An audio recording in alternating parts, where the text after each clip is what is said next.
uh, yeah. Game chat on the mic, Friday night light. Line from the board, Isaac taking flight. Question of the day, what's it gonna be? Guests on the show, come and take a seat. Game chat crew, feel the rhythm flow. Talking board games, all systems go.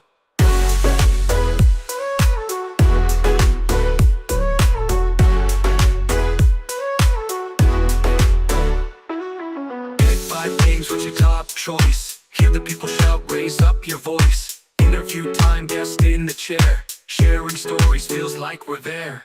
Game chat crew, feel the rhythm flow. Talking board games, all systems go. Game chat crew, feel the rhythm flow. Talking board games, all systems go.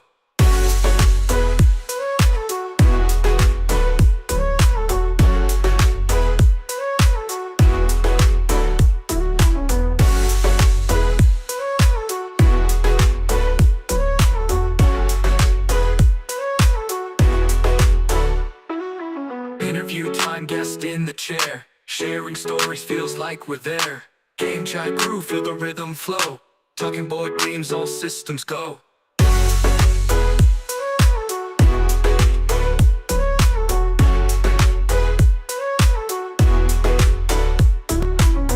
chat crew, feel the rhythm flow. Talking board games, all systems go. Game chat crew, feel the rhythm flow. Talking board games, all systems go.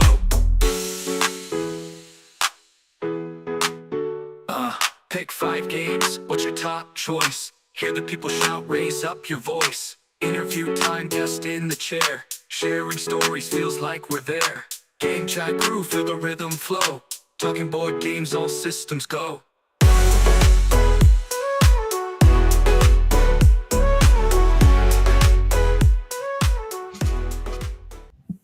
What is up, Isaac? How are you, sir? I'm good, sir. How are you?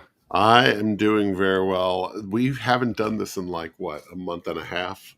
Yeah, you had your league pretty hardcore. Yep. Summer started up, and here we are. Yeah, Columbus Bino League was in full swing in May. We had graduation parties and stuff for our kids. So it was a busy month, and so we're first time back in a while. But we're going to be talking about Origins 2025 with this special man right here. I'm going to throw him up on the screen while he's drinking. Well, I almost caught you. Almost got you. He was gulping some water. So. Good pause, sir. Good pause. He muted too because he's probably a slurper. Would be my guess. Oh. I was hoping to get you. So, Zazu, what's up, man? Nothing much. Just settling back in and having had a birthday. The wife's birthday was like a couple days ago. So nice. Yeah, been doing birthday stuff and then cleaning up all alone, because that's what you wanted. She said, I want a break from everything. I was like, everything? Yeah. For how long? And a week, 2 weeks, 3 weeks, maybe. So. Forever. Yeah, that's welcome to the show, Zazu. Thank you.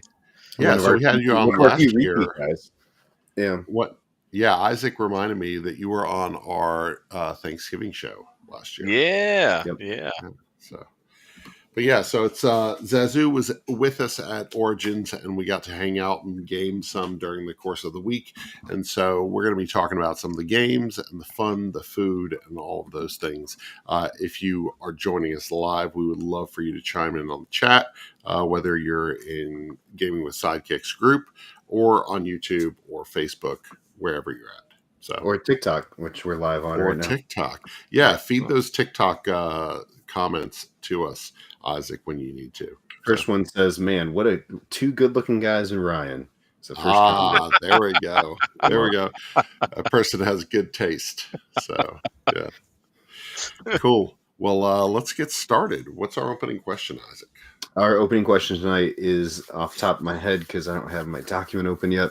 It is the summertime. It is the summertime. If it was summertime. Yes, it is summer. What is your favorite summer food? Is that right? I think that was right. Yeah. Watermelon for sure.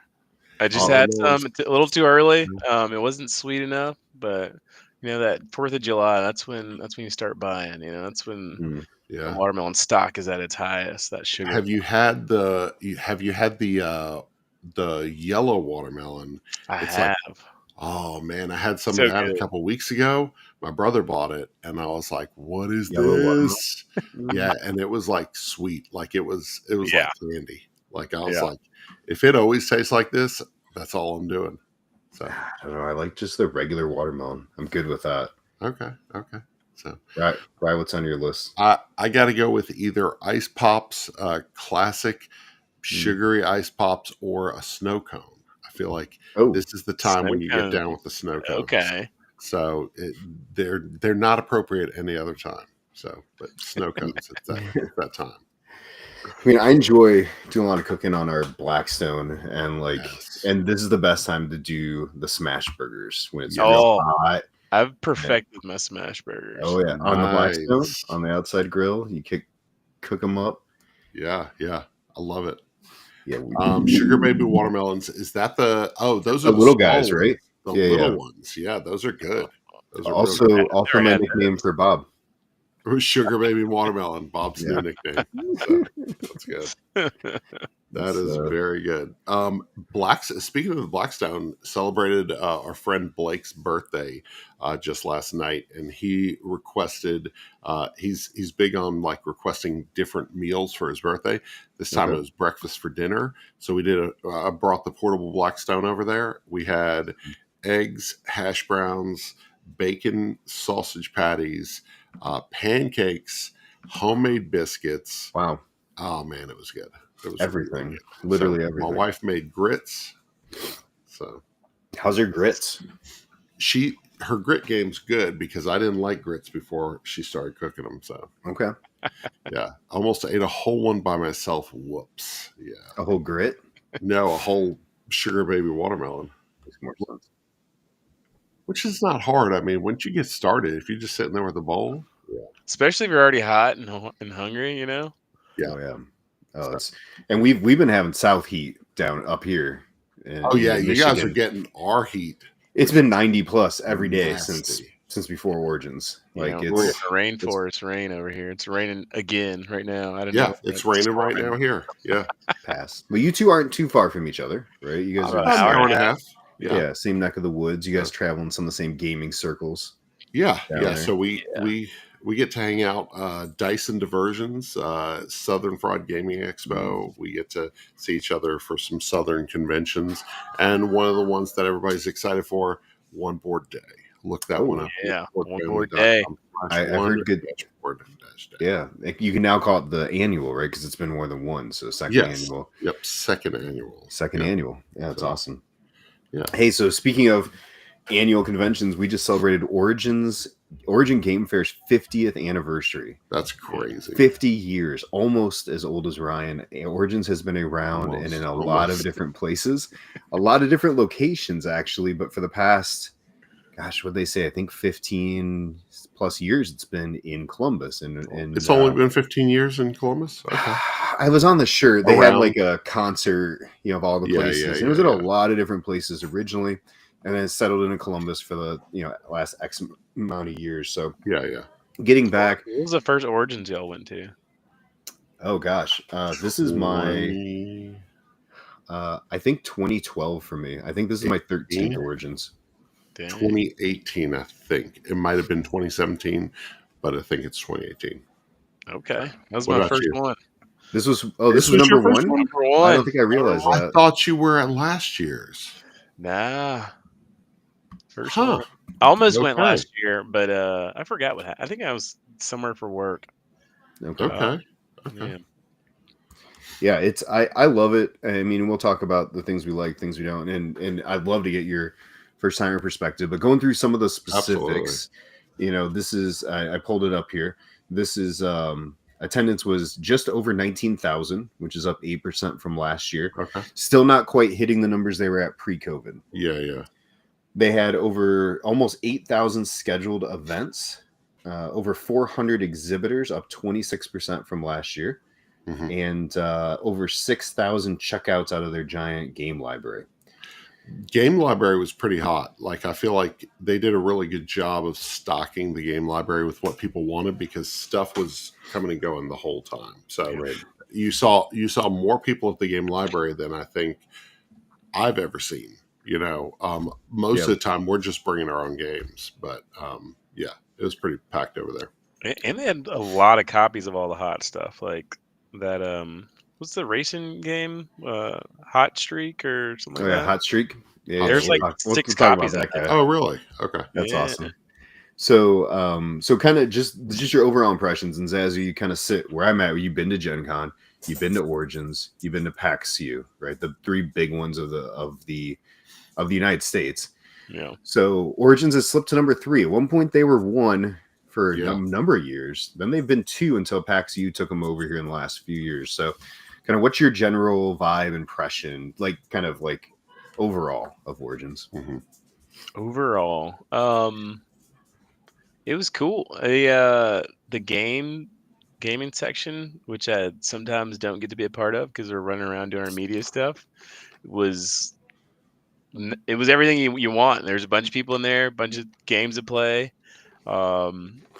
They weren't running you out early or hassling you about anything, Yeah. which we've had at some of the other conventions. So I enjoyed it. The booths were cool. The media people running it were super accommodating.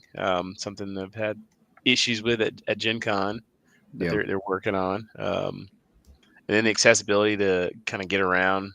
There's more people, more stuff going on in the other 2 cities at that time, so you can't get around that easy. But I feel like it was pretty easy to get anywhere you needed to go quickly and get back to the game. So I can't complain. Yeah. Yeah. I think the only issue that they run into with this convention is parking. I heard from multiple people parking was a disaster. Even though it wasn't super crowded, the automated parking was actually charging more than they said and timing out quicker, which is really terrible. So yeah, that's not great. That's a city issue, I think, more than anything. Yeah. Somebody was about to be charged. I think it was 24-hour parking. They got to hour 18 and they got a notification on their phone that your 24 hours is almost up.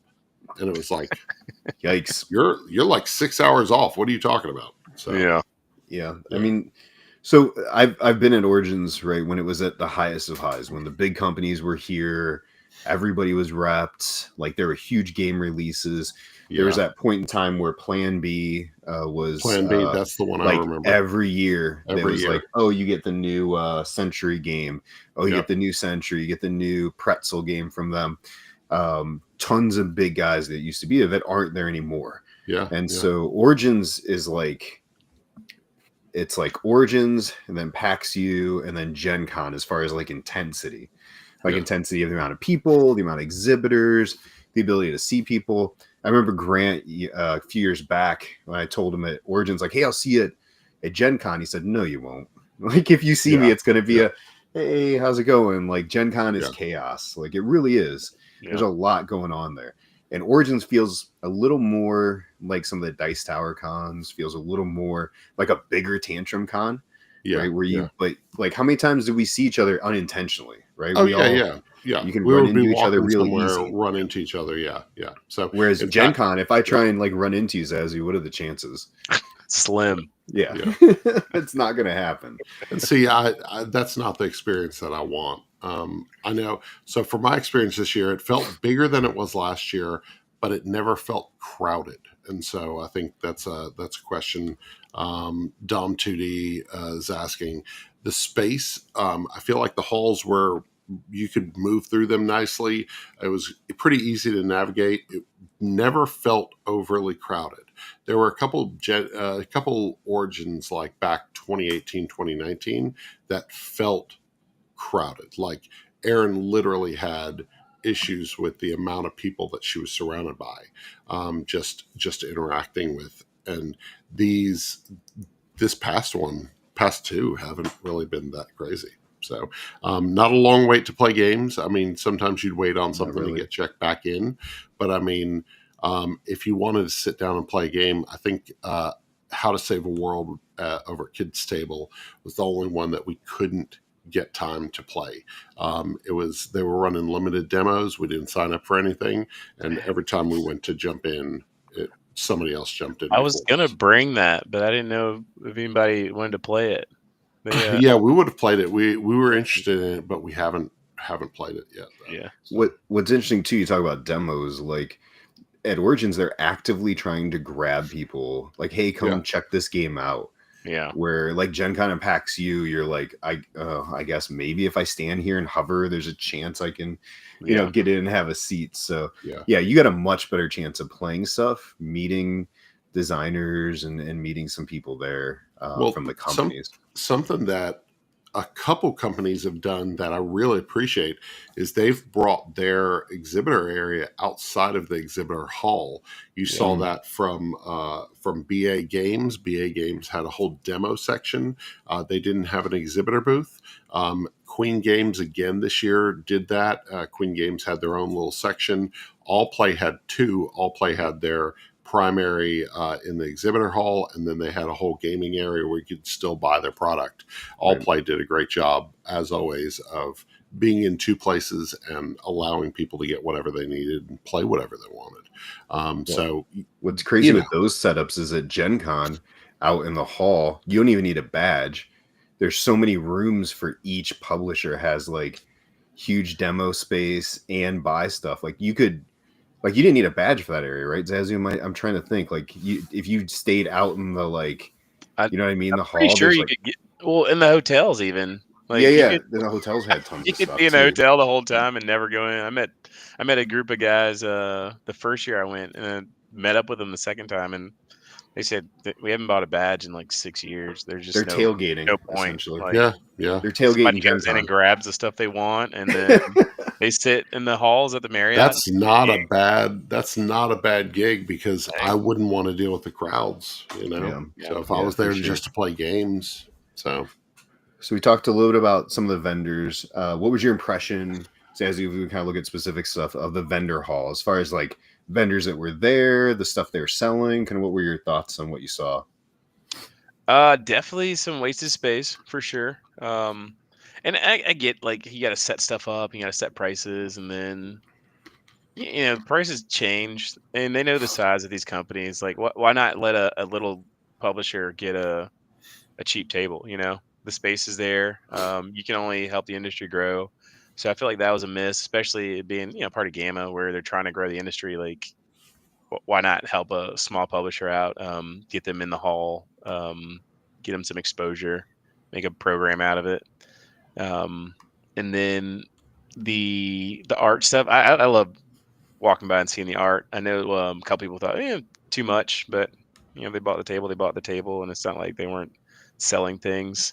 And then my biggest thing was the booth or the area they set aside for getting signed copies of stuff and um talking to Designers. I designers. didn't even see that area at all. It was huge. It was in the middle, and I saw one person there one time, and I don't know. I thought maybe it looked like they were gonna have a concert in the middle of the hall. Is what it it was so much space the way it was set up, and it was just empty.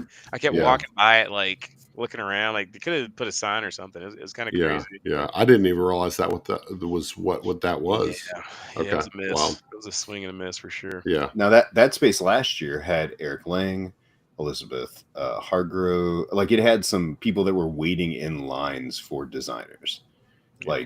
like legit setup. But Yeah. this year, it just kind of seemed like wasted space. yeah, yeah. I think what I noticed this year was some of the smaller publishers, and Envyborn Games is the one that I immediately think of. They had a small space, but they did a lot with it, and it was an end space, like at the end of a row, not at the end of a row, but right before one of those breakpoints. And I think that there were a lot of small publishers who did a really good job of presenting their product.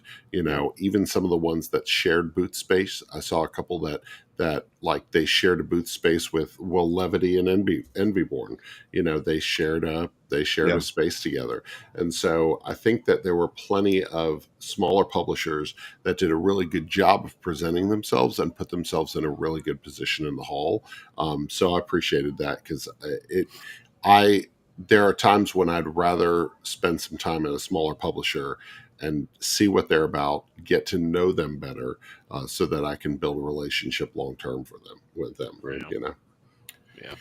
I mean, there's so many dice vendors at Origins. Like, it feels like dice are just like legit a huge amount. And I mean, I don't think they come back unless they're selling dice, right? So they're consistent. I bought 2 sets last year, but like I don't have a need for 2 to 3 sets of dice every year.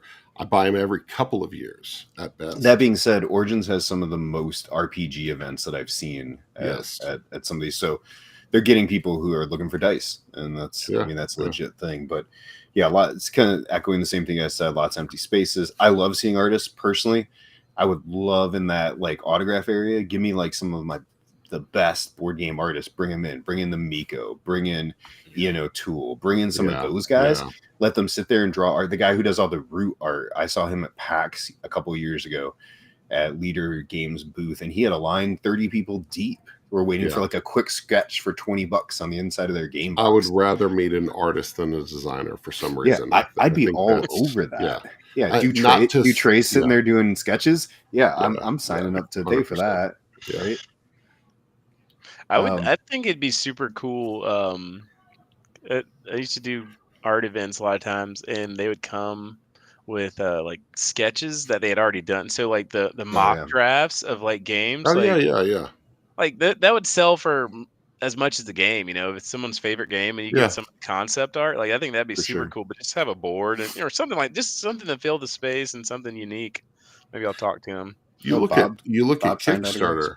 What now? Bob said he signed autographs. He paid somebody to give them. Yeah, I stood in an empty stall and actually signed 2 autographs. That's good. How much did you pay them? Yeah. So, it was me. It was me. I was doing it as a friend. So Kyle Farron. Who is Kyle Farron? I'm gonna guess a board game artist. I just don't recognize the name. I don't recognize that. It's from PAX. So lucky. So this board game artist. Oh Leader Games artist. Oh, okay, yeah. Okay, so I'm an artist too. What would you like the artist to sell at cons? Okay, that's interesting. Yeah, I think some of that prototype art sounds really good. Honestly, like anything that would be an exclusive, because you could. You look at posters, these posters that are limited run posters do really, really well on Kickstarter and stuff like that. So I think having limited run things, because even I got the alternative art Skull King promos for a friend of mine. And I was excited to get those alternative art Skull King promos because it's his favorite game, So it's just one of those things where like having alternative art or limited art or something that's a Origin exclusive, that's a big deal. That's important. So so there we go. Hank was the one. I got Bob's signature, but he paid me to get it. There we go. So that makes sense. Now I know. Now we all know. Yeah. That's how you can make money at these cons. So that was the exhibit hall, right? Or the vendor hall.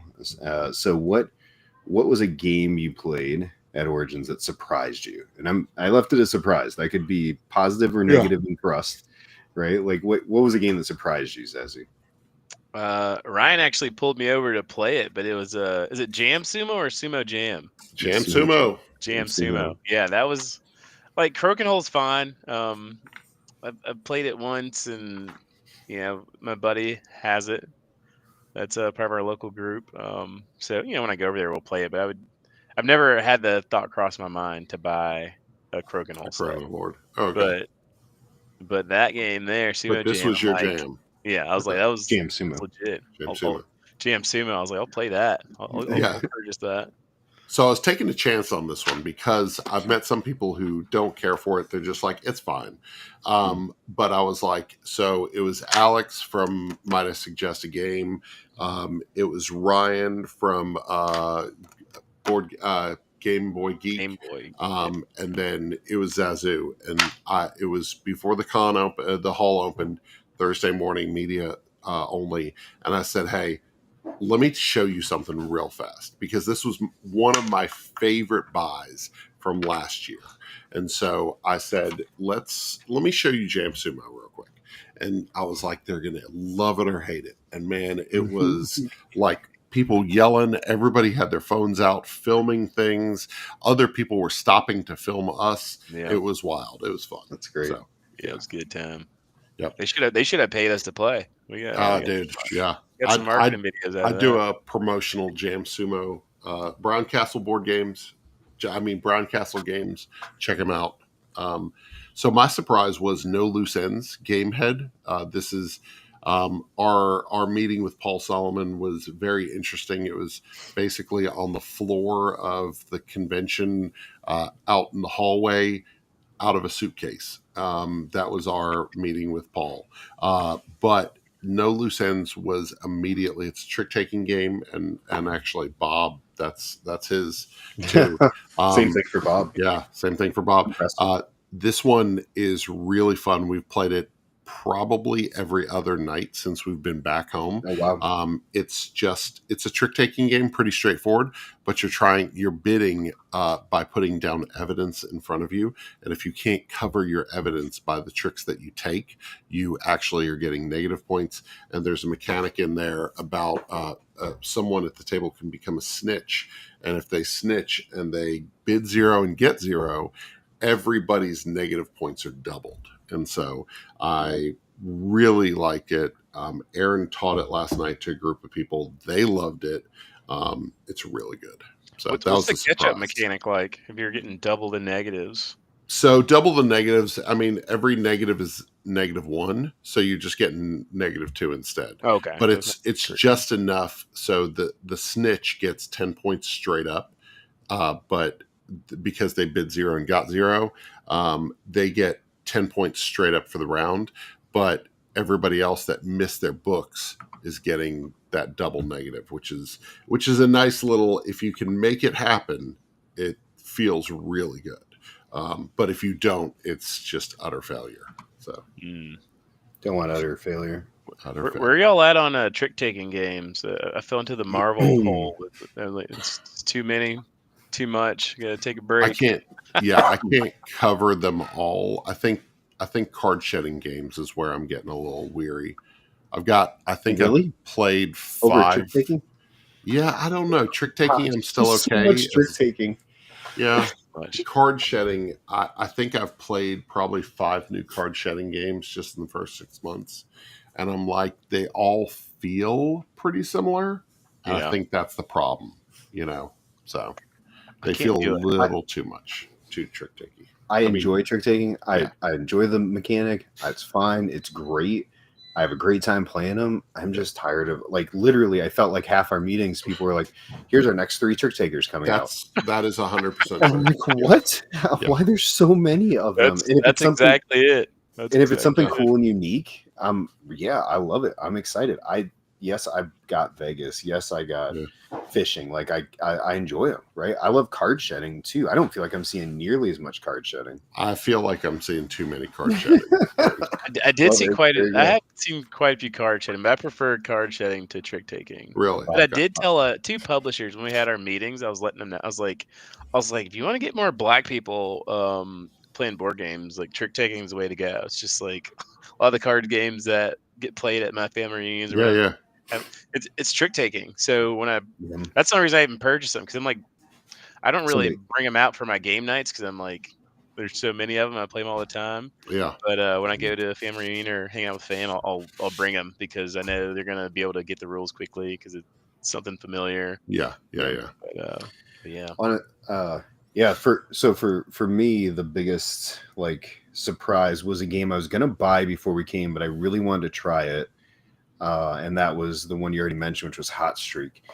And Hot Still Streak didn't get to was play it. hilarious, amazing. I Yeah. bought it, Ryan, so you're getting a Yeah, chance to yeah. play it. Okay. But oh my gosh, it was the best parts of Ready Set Bet with a little bit of weird kind of sneaky programming. Yeah. It felt Okay. like it felt like Camel Cup on steroids. Like it was Okay. just Yeah, I'd play that. it was crazy and it was funny. It was silly. Everybody was really getting into it. And honestly, when you roll the mat out of the box, I think that alone, people are like, "Wait, what? What's going on?" Yeah, here? yeah. Nice Like presentation. it rivals in its silliness, and Nice. I loved that. Yeah. I think the shining piece, I mean, besides the aesthetics and all that, was the quickness of the betting process. Oh yeah, It's very just like done. Yeah. Let's do it. Like, Okay. I feel like all the other betting games, you're like, it's like a little more complex than it needs to be. yeah. Like more complex than betting in real life. Yeah, you know? yeah. So I was like, yeah, they really nailed it on that. That's cool. I need to check it out. That was one that I missed playing. I missed playing it because I was in the Bino finals. Le Plateau from Brown Le Castle. Plateau. Yes. Le Plateau. Le Le Plateau. Yeah, that was actually so interesting one. A lot of people around us bought it. Yeah. I went in, that was like my number 2 item that I was going to purchase. I had like a list of like top 5. This is what I'm going to buy. We're going to figure this out. That was number 2 on my list. The problem is after we got the demo, I was like, I know the 4 people I would play this with.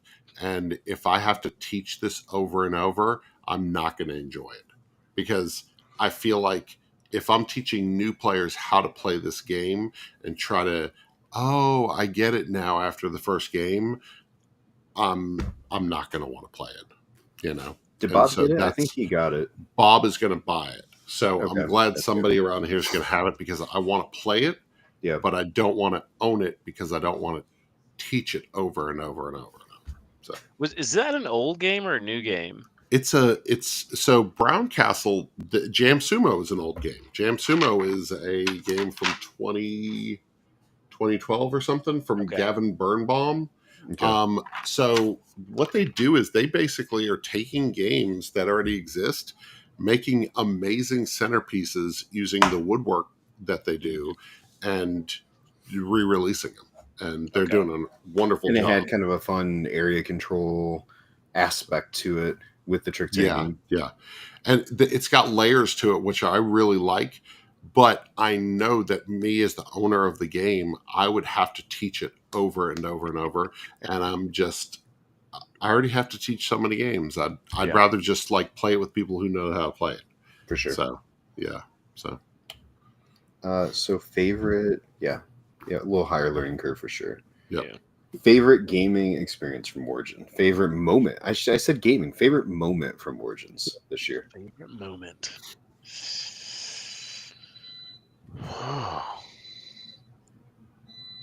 Beating Ryan and I at Battle for Hoth. Oh, that Yeah. was a good moment, man. yeah, you and Aaron beat us, man. destroyed these scrubs over here. They We did not do very they well. were playing No. checkers and we were playing chess. You know, Oh man, I wasn't even playing checkers.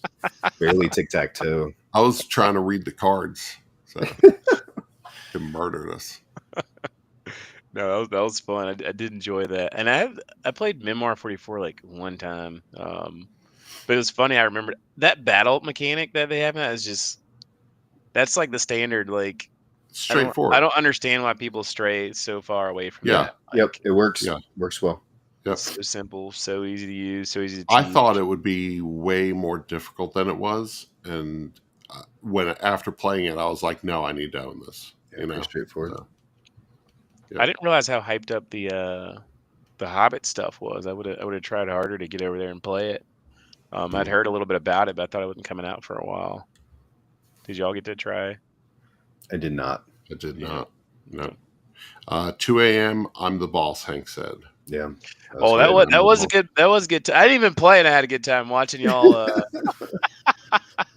Yeah, that was slap those cards down with authority.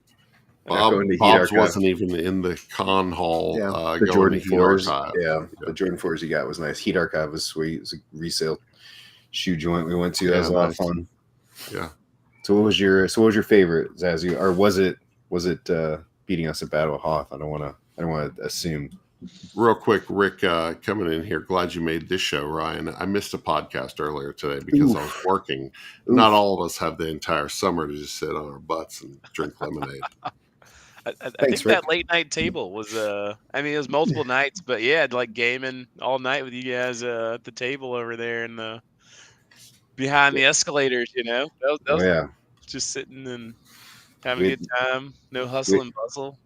we had some good ones out over there till we could barely keep our eyes open. Nice. I think mine goes to, unfortunately, Hank and I met in the final match at the Bino tournament, and I had to take Hank down. It was, whoa, we dropped off. A Zazu dropped. Let's see. Oh, yikes! There we go. Up. Now we lost Isaac. What is happening? Mine my thing popped up for me to reload because it lost. I think it was just the chat that it lost. I don't know why. Oh, that's interesting. Okay. Yeah. Well, let's see. Where you at, Isaac? Okay. We're all back. All right, cool. Okay. Cool. Yeah, So yeah, I think my favorite moment was I had about 4 or 5 guys come up to me after the Bino tournament, just said thank you for doing this and let's make it bigger next year. And nice. that I think that really meant a lot to me because this was something that I just threw together.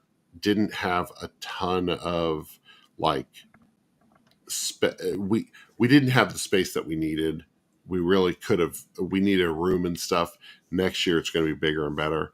So I'm really excited about next year. But I'm glad that people trusted me with their Friday night. Spend 2 hours hanging out playing Bino. So that meant a lot. You're muted. You have no audio. No audio. How about now? There we go. Good. Yep.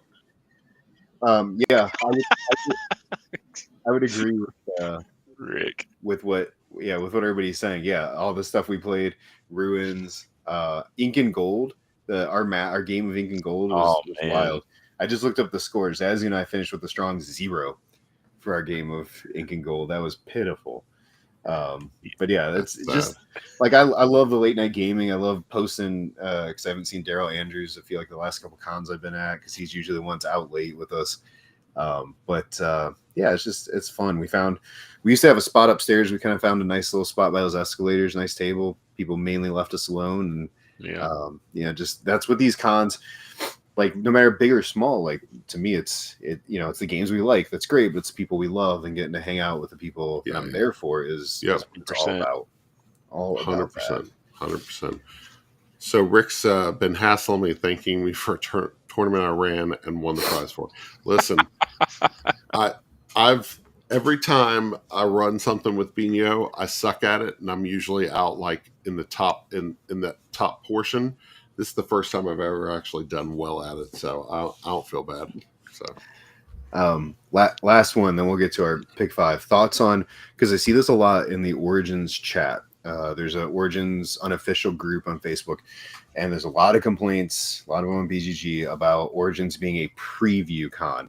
That everybody said I go to a booth and they're like, check these games out. Oh, maybe you can get them at Gen Con. Maybe you can get them in fourth quarter. Maybe you can get them on Kickstarter. And so, what are your thoughts? Like, is that something that bums you out if somebody says, "Oh, I know as content creators, most of the stuff we're playing, I'm like, is this going to come out ever? Is it going to come out in 2 years? I don't know, right? But like, and for a consumer, do you think that's like it's a negative thing, positive? Do you think like where do you sit with the idea of Origins being a preview convention? You gotta preview your stuff. Like every movie has a trailer, Like I get it. Absolutely. I'm cool with it. I did not like it before I was doing content because, like, just like with movies, like don't get me excited about a movie that comes out next year. Yeah. I'm not pre-ordering like movie tickets. I usually don't pre-order games anymore. But yeah, I mean, I get it, but I don't love it. I'd rather just like, oh, that was a great game. How much is it? Where can I pick it up? Yeah. Which is why I love how like All Play does it. They kind of keep their their cards close to the vest, and the stuff that they have to sell, they're right there demoing it. Yeah, I think that's part of why they're so successful. yeah, Yeah. no doubt. I I get that people are frustrated. It is a little frustrating because I'm never going to go to Gen Con. Like, probably never going to go to Gen Con. It's too big of a convention. It doesn't sound like anything that I would want to do. It's not in my wheelhouse. I'm just like, no, I'm fine. I'd rather not. And so, I I wish that I could get my hands on some of that stuff. Instead, I wait, you know, 6 weeks and I get it at retail, or Yep. whatever. So it does suck. And for the people, I think part of it is also that people who have been there for a long time feel like it's declined because of that. Because we Yep. were used to, so 2017, 2018, 2019, we were used to big game releases. Like, hey, my first convention, I think my first or second Origins, I sat next to Emerson Masucci and didn't know who he was. Like, it was the year that Century Spice Road, the second one, the second one entered, and so I'm sitting there playing this word game, and this guy goes, "I'm terrible at word games," and I'm like, "Oh, hey, I'm Ryan. Who are you?" He's like, "Emerson." I'm like, "Oh, cool. Your name is all over the place here," because his games were releasing that year. And so I think people who are used to the big game releases that Origin had years ago, it's sad for them. It Yep. doesn't feel like it used to. And for people like me, I'm not going to Gen Con. So I don't really have any other option, Right. So Well, Bob's got a good point there too. Like, yeah, him and I demoed Call of Duty. I remember sitting there at Origin yes. 3 years ago, Yes. and he was geeked about it. Not his kind of game, but he was super excited. He was super pumped. And he still waited on the thing, right? Like, Who had that? it's Arcane. Oh, really? And so I totally agree, right? There's a lot of people I used to see at these conventions, a lot of big companies, a lot of big designers that have come and gone. But some of those companies have just come and gone too. That's true. Right. Yeah. And so instead, like, I also get excited about seeing somebody you mentioned, like Envyborn, seeing Matthew there, getting a bigger presence, getting an audience around him, right? Getting to talk with Ammon, who I didn't really know, but like super excited just to get to know him a little better. 100%. Yeah. There are a heck of a lot of games to buy in that exhibitor hall. You don't have to, you could play nothing but, not coming out till next year games, but there's still so many things you could take home that are great games. Yeah. Yep. And that's okay. But I think there gets to be this point. I can't remember this section exactly, but there's a section in Ezra or in the Bible where it says like they couldn't tell a difference between the old guys crying and the young guys cheering because it blended in one sound. Like, I feel like that's where we're at. We've got people who are like lamenting how sad they are, and people who are so excited about the convention, and it all just turns into convention noise. Yeah. And like, if you don't like it, it really is okay. They had 19,000 people. They'll be okay without one or two others. Yep. But if you enjoy it, I think they're building a brand that they don't need to be the biggest anymore. They don't even need to be the second biggest. No. They're trying to find their niche, which is play games, find some cool exhibitors, find a bunch of cool geeky stuff in a very chill environment compared to Gen Con, compared to PAX U. I mean, Zazu, we've stood in that PAX U line on a Saturday morning. I mean, it's hours to get in that convention hall.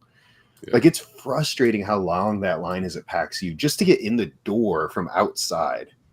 And here you just walk in like it's nothing. Down the elevator from my room, boom, it's like Tantrum Con, right? I'm right there. Which is what we like about it. Yeah. That was 100%. One of the cool things. All the door, it's a living, breathing convention center. Like, every door is accessible. Like, you can get in, get out, go eat. There's no like, oh no, you need to go a mile that way and take a right and go in through the other door because this one's. I'm like, what? Like, which is PAX, you gotta. Even when we were late, we were running late to a meeting because we were like, oh man, which area is this? And like, still, it only took us a couple minutes to get where we needed to go. I mean, it didn't feel like we were checking across the world just to do this, So and back to the seeing new stuff and I think it's just dumb on the part of some of these publishers. Like in music, you would pray that nobody else was releasing when you were releasing. How much money do people come to spend like at Gen Con? Like, just getting there is so expensive. Like, I'm sure you're only gonna get one or two big releases. If you can release at a decent sized convention, then I think Yeah, it just makes business sense yeah, to try to dodge the Gen Con crowd. yep. Yeah. Becky said it can be a bummer to get caught up in the hype of a demo, not be able to buy it. We will now assume it will launch at Gen Con unless there's a big stack of games, which is true. That's kind of the standard now. And honestly, I've heard representatives from Gamma say that they want to give initiatives or give incentives. That's what it Incentives, is. yeah, to launch. Incentives to launch at Origins, because it was like that in the past, and I think that people want that again. So. Well, even the ones that are launching at Gen Con last year, some of the hottest titles they barely had. They'd have They we barely got have 200 copies of this. Like 100%. it's gone in 5 minutes, right? Like that's not 100%. gonna last. And so, but yeah, I agree. Well, Becky also runs into the getting caught up in the hype of a game because we get all these early content creator copies, and I'm like, yeah, this will be out in 2 years. Sorry. How many games did you go home with? I came home with about 20, I think. I'd say it was about the same, probably. Yeah. Somewhere in that range. So not 10 or 12 for me. 10 or 12. Yeah. I didn't go crazy. I bought a couple that I really wanted. A lot of small stuff, though, for me. Yeah. Smaller box for sure. But let's talk about some of this stuff. Oh, Game Chat presents? Game Pick Chat five. presents. Hold up. Pick 5. Hold I Hold know. Hold up. Oh, jeez. Hold up. Zazu, this is where Isaac shows us the graphic that he created while he was sitting in traffic on his phone. No, I did this last night. While we were watching. It's premeditated. We were watching the Minecraft movie last night. Okay. With Ethan. Yeah. A hilarious movie. Okay, I've heard good things about it. I enjoyed it. As long as you know it's going to be dumb, you'll enjoy it. Yeah. I go into it with that. Yeah, go into it knowing it's dumb. All right, Game Chat presents Pick 5. These are golly. Okay. Let's see what we got here. We got long-haired Ryan in there. We got Bino at the Eiffel Tower, upside down. Ryan's face. Why is there so much of me and one of you in a mask? I'm in 2. There's a picture of me, you, and Zazu. Oh yeah, me and you. Oh, Zazu's in there. Look at that. Yeah, remember he was standing right between us. That's a really good Photoshop. Yeah, he was. I remember taking that photo. He was way behind. Do you know who's in between us in that picture? Actually, who? Who would you guess? Somebody really short. Oh, it's. Yeah. So is that's who's Ascadelia? Yeah. No, it's Bree. Oh, it's Bree. Okay. Hiding in there. It was either Ascadelia or Bree. Those were the two guesses. Oh, the black shoulder. So she was wearing a black shirt. I should have guessed that. Okay. Oh, yeah. So Bree over at Arcade. Rick, listen, you may not be wrong. So, all right. So, Game Chat presents Pick 5. 5 games I loved from Origins 2025. Doesn't mean you bought it there. Doesn't mean it was an exclusive release. It's something you played that you really enjoyed at Origins 2025. And we'll go one at a time. Zazu around clockwise. Take Time. The unreleased Asmodee game was fire. That's going to be like game of the year for sure. Oh, okay. That's the one we didn't get to play because we had another meeting. It's awesome. Like, it's just, you can sit down with a group of people, teach them in 30 seconds, and play it, kind of set up kind of the Crew-esque. Okay. Hanabi with the picking and playing without being able to see, other people, not Hanabi. But everybody doesn't know what you're doing. You're basically putting out numbers, and they have to be in order as they go around. Simple rules, iconography, not really any words, but beautiful for a game that doesn't need any aesthetics at all to be good. They went ahead and made it pretty. That's cool. We skipped that's one. We didn't get to pick. We had to go to a meeting, so we missed on that one. So since you're going unreleased, I'm going to go unreleased. Cats versus Cucumbers. This one. That looked cool. Yeah. Adorable. Amen and Melanie Anderson did this one. So it's him and his wife's first game credit. They developed this. He did the artwork. Really cute. This one actually comes to Kickstarter next month, and so watch for it. We're gonna have some content for it. You're basically press your luck, trying to get your cats to score as many points as possible. You can snatch treats, you can scratch cats and push them back. You can try to get the highest boxes. The boxes are ordered with different numbers in it. A really cute game, and you bust if you get 3 cucumbers. You can actually collect cucumber tokens to redo a turn, which is pretty cute. So, yep. Right on. I'm gonna start with the game I was waiting years to get in my hands and love so much. Red Letter, Yellow Letter, sure to be in my top 10 this year. Yes. I absolutely love this game. It's so much fun. We've played it a bunch since I've brought it home. Nathan Thornton, one of the best designers in the world, from so it's going to be a Gen Con release, but also very cool. Chad brings a handful of Gen Con releases, small portion of them, so you can have a chance to buy them. And the best thing is the way this game, like, it flips on the back when you flip it over, Ryan. So Terrible. It's not You're awful. lined up. All right. Number 2. Becky sharing her list. Oh, yeah. CDSK. CDSK Butterfly Garden Ecosystem Savannah. And then Tacta. Tacta is so amazing. Yeah, Red Letter, Yellow Letter. Great list, Becky.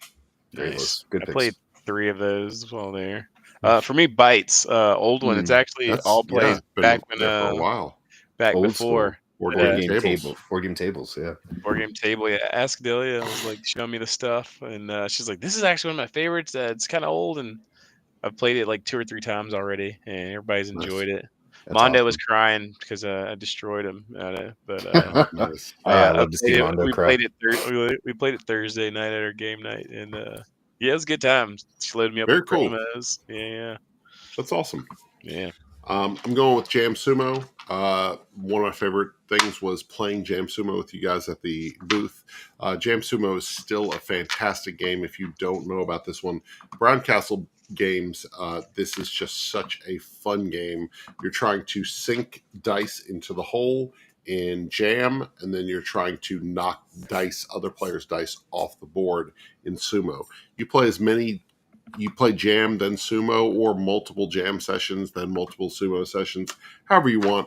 Play it however you want. It's really fun. It's a real flexible game that plays up to 6 players, which is so nice. Becky mentioned it. Ryan loved it. I had to grab it as soon as I saw it. As Tacta. Tacta's so good. It's so simple. Such a good game. Give me a card game that's different. That's what Tacta does. It's not your trick taker. It's not your card shedder. It is a unique game with a beautiful table presence. Yes. Absolutely love this one. And not everybody knows this, but there's variants of Tactic coming out throughout the rest of this year. There's like 5 just in the rule book. I've played one that is coming soon, and it is very good. Who makes Tacta? The Op. The Op. Oh, I didn't know that. You know some of those people over there. Yeah, I'll have to get a copy from them. Stop making the guys cry over there. That's why it's not showing you that game. Just gotta let it out, you know. My number 3 is Ryan's number 2. That Jam Sumo. Yeah. So keep it rolling. Do you want me to show you the secret of like? Oh, that was the cool part. The storage is gorgeous on that thing. Storage, so good. Gotta love the storage. Clicks back into place. I wonder if I can 3D print one of those. Probably not. Number 3. Let's go with number 3. One that I don't have access to. Roth. This one is from Chip Theory Games.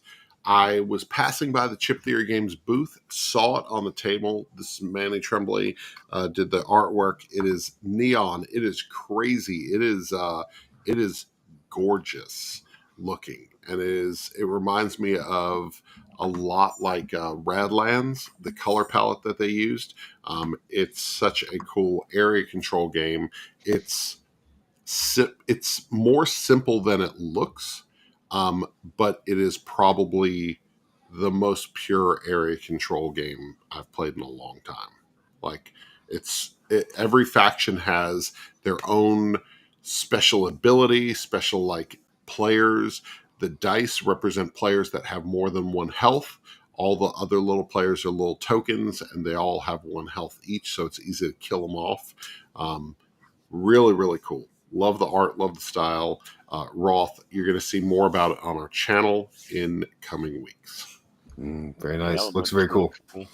They said area control, and I kept walking. The wife will not play area control. So Erin likes area control a lot, actually. So I'm glad that that's one she did enjoy it. She played it with us. Nice. What are we on? Number 3? Number 3 comes from other than Nathan Thornton, one of my all-time favorite designers. And she's got some bangers coming out real soon. But this is part 2 to my favorite game of hers, Blob Party Neon Lights, the second iteration of Blob Party. It's got some glow-in-the-dark blob stuff, which is great, but it's got a slew of more questions, topics. I love this game. This is Pam Walls. She has another game coming from Chad in the future that I'm super excited about. Very cool. Just some cool stuff from Pam. How'd you get a hold of that copy of Blob Party? So Pam got a hold of WizKids and told them to get a hold of me.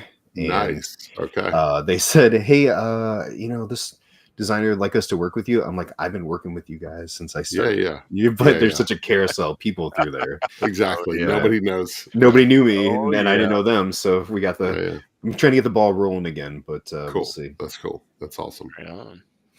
Number 4 for me. This is for Terrible Quest. All play, and it's literally the mechanic. It's ripping paper.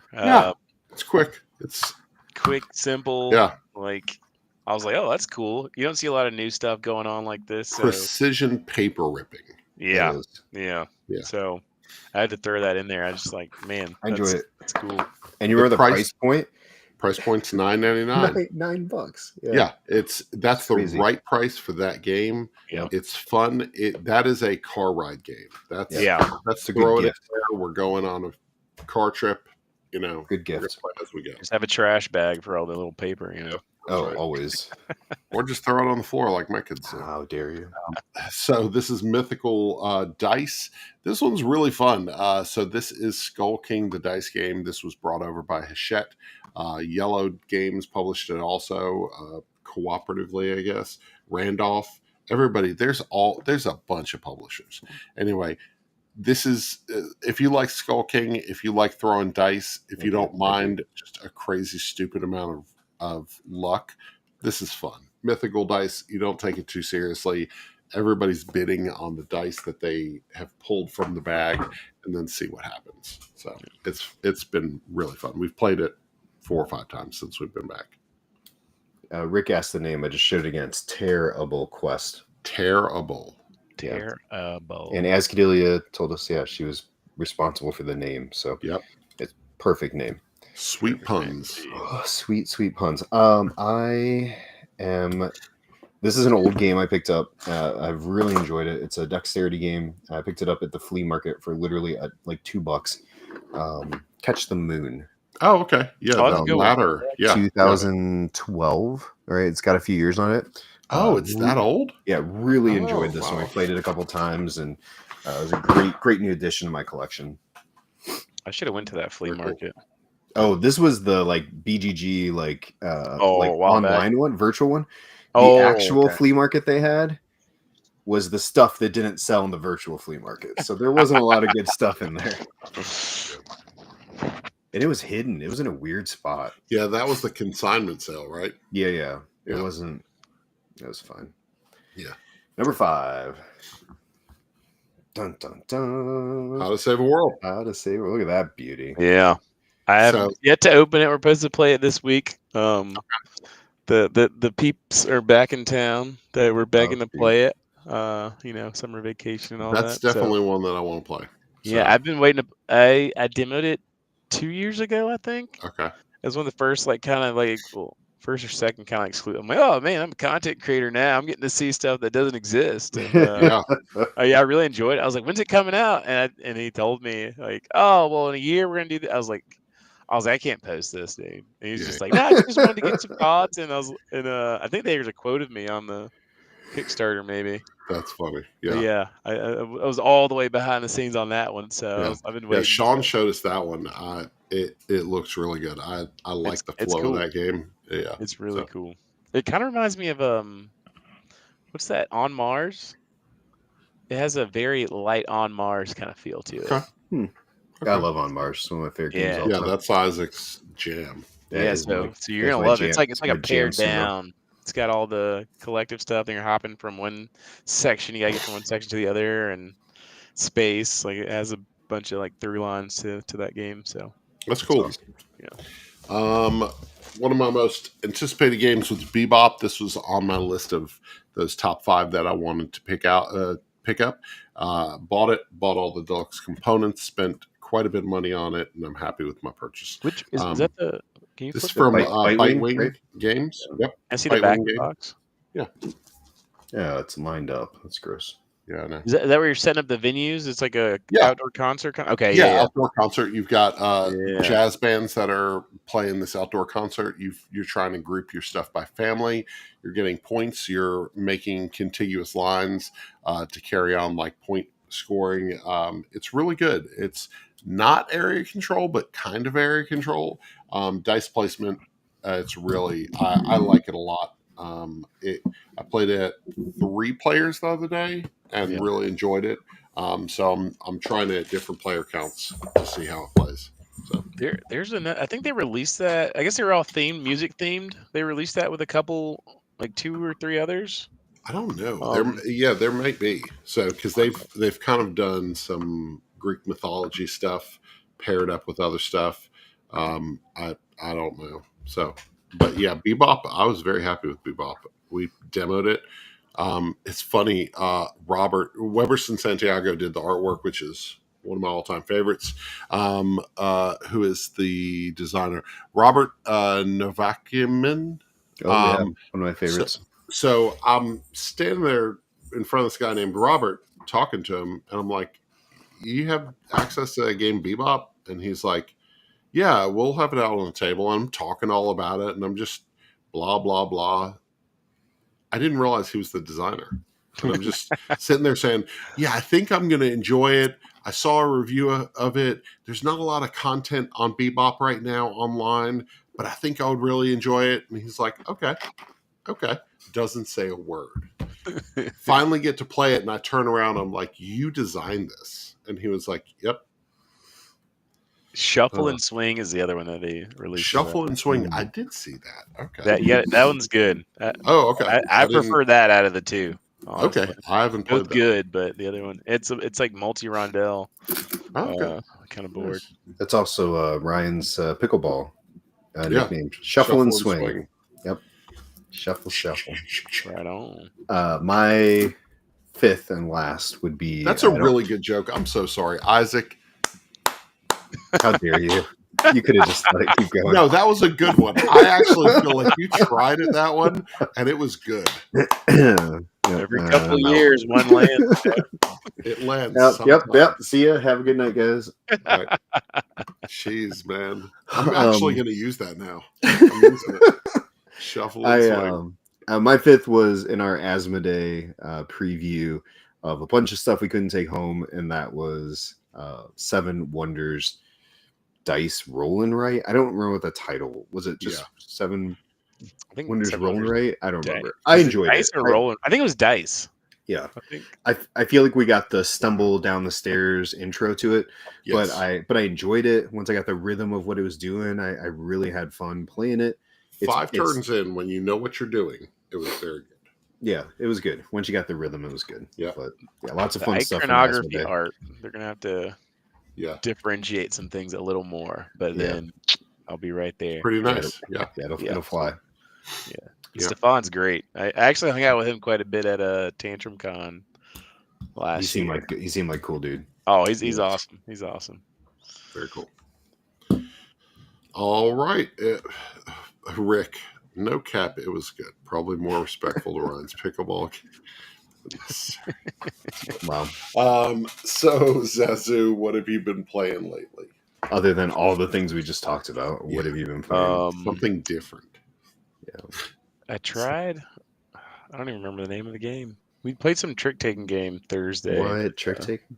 That the ops trying to bring over from Somewhere. some Somewhere. French place. I don't know, Mm. but it was French pretty trick-taking. interesting. It was Okay. one of those games where like it's trick taking, but it was so weird that no one had that trick taking advantage that some people have that only play trick takers. So Okay. it was cool Mm. to kind of be a level playing field with everybody for the first couple rounds. Nice. I don't know the name of it, Sounds but yeah, great. then Can't as wait soon to as I check it play out. How to Save a World, that is going to be top of the You'll list. have to tell us Perfect. how you liked it. So. Yeah, definitely For will. sure.